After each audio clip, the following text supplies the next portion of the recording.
దేవుని పరిశుద్ధ నామమునకు మహిమ కలుగునుగాక. ప్రియులారా, ఈరోజు ఈ హోప్ ఫర్ టుడే సందేశం మీకు ఆశీర్వాదకరంగా ఉండాలనే ప్రార్థనతో ఈ సందేశాన్ని మీ ముందు ఉంచుతున్నాను. ఈ సందేశంలోనికి మిమ్మల్ని ప్రేమపూర్వకంగా ఆహ్వానిస్తూ ఉన్నాను. ఈరోజు పౌలు రోమీయులకు రాసిన పత్రిక 2వ అధ్యాయము 4వ వచనాన్ని మీ కొరకు చదువుతున్నాను. పౌలు రోమీయులకు రాసిన పత్రిక 2వ అధ్యాయము 4వ వచనం. దేవుని అనుగ్రహము మారు మనస్సు పొందుటకు నిన్ను ప్రేరేపించుచున్నదని ఎరుగక ఆయన అనుగ్రహ ఐశ్వర్యమును సహనమును దీర్ఘశాంతమును తృణీకరించుదువా? ప్రియులారా, దేవుడు ఎంత మంచితనాన్ని మన పట్ల కలిగి ఉన్నాడో ఆ మాటల్లో మనం అర్థం చేసుకోవచ్చు. దేవుని అనుగ్రహము లేక మంచితనము మారు మనస్సు పొందుటకు మనల్ని ప్రేరేపిస్తుంది అని మాట్లాడుతూ ఉన్నాడు. కొన్నిసార్లు మనం చేసిన తప్పుల వలన, మనం చేసిన పాపాల వలన అపరాధ భావంతో దేవుని దగ్గరికి వెళ్ళలేని స్థితిలోని ఉంటే ఆ స్థితిలో ఈ మాట నీవు గ్రహించాలి. దేవుని అనుగ్రహము లేక దేవుని మంచితనము మారు మనసు పొందుటకై నిన్ను ప్రేరేపించుచున్నది అని భక్తుడు మాట్లాడుతూ ఉన్నాడు. ఆయా సమయాల్లో ఎవరి ఎడలైనా మనం తప్పు చేసినప్పుడు, ఎవరి ఎడల తప్పు చేసామో వారికి ఎదురుగా వెళ్ళడానికి మన మనసు అంగీకరించదు. ఎక్కడైనా దూరంగా అలాంటి వాళ్ళు కనపడితే వారిని తప్పించుకుని తిరిగే సందర్భాలు ఒకవేళ ఉండొచ్చు మీ జీవితాల్లో. మనుషులను తప్పించుకుని వెళ్ళినట్లుగా ఆయా సమయాల్లో మనం చేసిన పొరపాట్ల వల్ల, మనం చేసిన పాపాల వల్ల దేవునిని కూడా తప్పించుకుని వెళ్ళిపోవాలని ప్రయత్నం చేస్తూ ఉంటాం. నువ్వెంత దుర్భరమైన తప్పు చేసినా, నువ్వెంత దుర్భరమైన పాపం చేసినా, ఒక భక్తుడు అన్నాడు, అంత దుర్భరమైన స్థితిలో నీవు ఉన్నప్పటికీ కూడా God is not mad at you but God is madly in love with you అని చెప్పాడు. దేవుడు నీ పట్ల కోపం కలిగి ఉండేవాడు కాదు, నీ పట్ల అపారమైన ప్రేమ కలిగి ఉంటాడు. నీవెంత తప్పు చేసినా, నువ్వెంత పాపంలో కూరుకుపోయినా అలాంటి స్థితిలో నిన్ను లేవనెత్తడానికి, నీవు మారు మనస్సు కలిగి పశ్చాత్తాపంతో ఆయన దగ్గరికి చేరితే నిన్ను చేర్చుకోవడానికి ఆయన అనుగ్రహము ఎంతైనా గొప్పది అని ఆ భక్తుడు మాట్లాడుతున్నాడు. ఆయన మంచితనము, ఆయన దీర్ఘశాంతము ఎంత గొప్పదో అని ఆ భక్తుడు మాట్లాడుతున్నాడు. ప్రియులారా, ఈ దినాన్ని నువ్వు ప్రభువుని ఇంతకుముందు ఎరిగినా,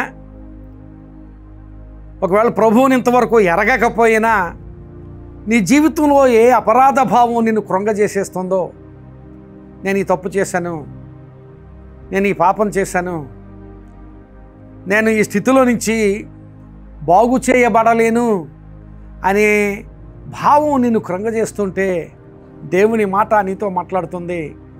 ఆయన నీ పట్ల అపారమైన ప్రేమ కలిగి నిన్ను చేర్చుకోవడానికి సిద్ధంగా ఉన్నాడు. ఆయన నీవు ఆయన దగ్గరికి చేరి, ఇదిగో ప్రభువా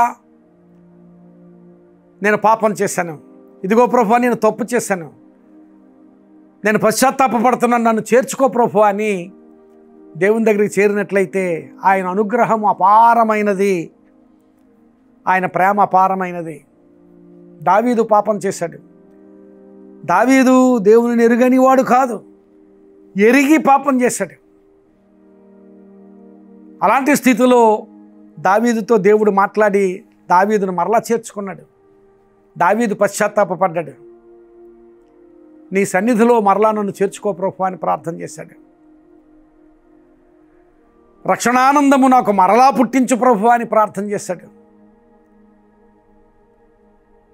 ఈ పాపం నుంచి నాకు విడుదల కలుగు చేయి ప్రభువా అని ప్రార్థన చేశాడు. ఆ ప్రార్థన నువ్వు చేస్తే తప్పక దేవుడు నిన్ను చేర్చుకునేవాడు. దేవుని అడగకుండా ఒకవేళ అపరాధ భావంలో ఉండి కృంగిపోతున్నట్లయితే అలాంటి స్థితిలో కూడా ఆయన దగ్గరికి వస్తే నిన్ను చేర్చుకుంటాడు. దేవుని ఎరగని వారు ఆయన దగ్గరికి వచ్చి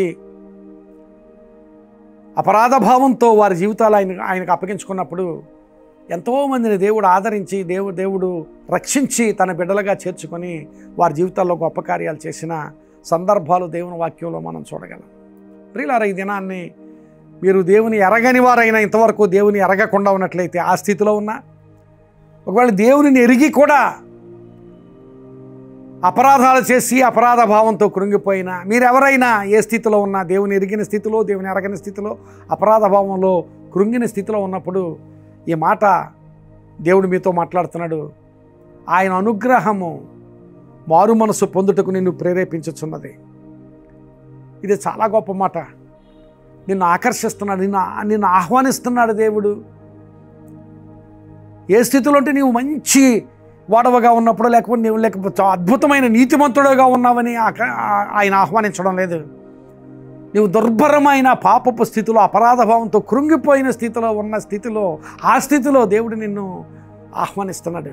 ఆయన అనుగ్రహము మారు మనసు పొందుటకై నిన్ను ప్రేరేపించుచున్నది. ఈ దినాన్ని ఆయన అనుగ్రహాన్ని నీవు అర్థం చేసుకోగలవా? ఆయన మంచితనాన్ని నీవు అర్థం చేసుకోగలవా? ఆయన దీర్ఘశాంతాన్ని నీవు అర్థం చేసుకోగలవా? ఆయన ప్రేమను నీవు అర్థం చేసుకోగలవా? నీ కొరకు ఆయన తన సొంత కుమారుడైన యేసుక్రీస్తు ప్రభువును సిలువలో బలియాగంగా అర్పించిన ప్రేమను నీవు అర్థం చేసుకోగలవా? అర్థం చేసుకుంటే ఈ మాటలు వింటున్న నీవు ఆయన సిలువ దగ్గరికి చేరి ప్రభువా, నన్ను చేర్చుకో ప్రభువా, నీ అనుగ్రహం నాపై ఉంచు ప్రభువా, నేను పశ్చాత్తాపడుతున్నాను ప్రభువా, ఇదిగో ప్రభువా, నీవు నన్ను చేర్చుకుని నీ కుమారునిగా కుమార్తెగా చేర్చుకుని నా హృదయంలో సమాధానాన్ని, నా జీవితంలో ఆశీర్వాదాన్ని దయచేయి ప్రభువా అని చిన్న ప్రార్థన చేయి. ఆ ప్రార్థన నీ జీవితాన్ని మార్చేస్తుంది. నీ హృదయంలో సమాధానం, నీ ఇంటిలో సమాధానం, నీ స్థితిలో సమాధానమిచ్చి ఆశీర్వాదం ఇచ్చి నిన్ను చేర్చుకుని తన కుమారునిగా లేక తన కుమార్తెగా చేర్చుకొని నిన్ను ఆశీర్వదిస్తాడు. అలాంటి ఆశీర్వాద స్థితి నీవు పొందుకోగలిగేటట్లుగా ఆయన అనుగ్రహాన్ని అర్థం చేసుకుని నీ జీవితాన్ని ఆయనకు అప్పగించు. ప్రార్థన చేయి, తప్పక దేవుడు నిన్ను చేర్చుకుంటాడు. అలాంటి దేవుని చేత చేర్చుకొనబడిన స్థితి దేవుడు నీకు దయచేయునుగాక. ఆమేన్. ప్రార్థన చేసుకుందాం. పరిశుద్ధుడైన మా ప్రభువా, కృప కలిగిన మా తండ్రి, ఈ మాటలు విన్నవారిలో ఎవరైనా అపరాధ భావంతో కృంగిన వారు ఉన్నట్లయితే ఆ స్థితిలో నీ అనుగ్రహాన్ని అర్థం చేసుకుని వారి జీవితాలు నీకు అప్పగించుకుని ప్రభువా మారు మనస్సు కలిగి నీవిచ్చే ఆశీర్వాదాన్ని, నీవిచ్చే రక్షణను పొందుకొని నీ కుమారులుగా కుమార్తెలుగా బ్రతికే స్థితి, ఆ స్థితిలో సమాధానము ఆశీర్వాదము పొందుకోగలిగే అనుభవాలు ఈ మాటలు విన్న వారికి దయచేయమని, అట్టి ఆశీర్వాదంతో వారిని నింపుమని ప్రార్థన చేస్తూ ఈ మాటలు విన్న వారిని అందరినీ ఆశీర్వదించి వారి వ్యక్తిగత జీవితాల్లోనూ కుటుంబాల్లోనూ మీ ఆశీర్వాదం ఉంచి వారి అవసరతల్లో సహాయం చేయండి. వారి సమస్యల నుంచి విడుదల దయచేసి ఆశీర్వదించమని యేసు నామమున అడుగుచున్నాను తండ్రి. ఆమేన్. God bless you, my friend. Have a great day.